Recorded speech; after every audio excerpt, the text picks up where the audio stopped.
With the healthcare defeat, President Trump learned that building consensus even within his own party can be extremely difficult.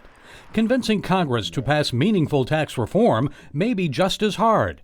And after the healthcare loss, the White House may look across the aisle for some votes. I think it's time for our folks to come together. And I also think it's time to potentially get a few moderate Democrats on board as well. But Senate Minority Leader Chuck Schumer suggests the president may need to become more like a Democrat. He moved so far the hard right that it's virtually impossible for us to work with him. If he changes, he could have a different presidency. But Trump is unlikely to change his conservative tendencies, at least when it comes to cutting taxes and moving the economy forward.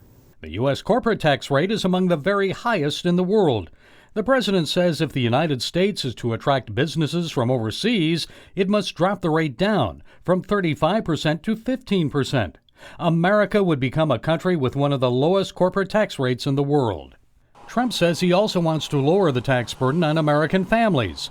However, the exact rate may be up for negotiation. I think that moving forward, the president's vision on lowering taxes for every American is what's going to unite not just the Republican Party, but I think some of those Democrats are going to come on board as well. If we can provide one of the biggest middle-class tax cuts in the history of this country, I think that's important. Also part of the president's plan, a border tax on imports.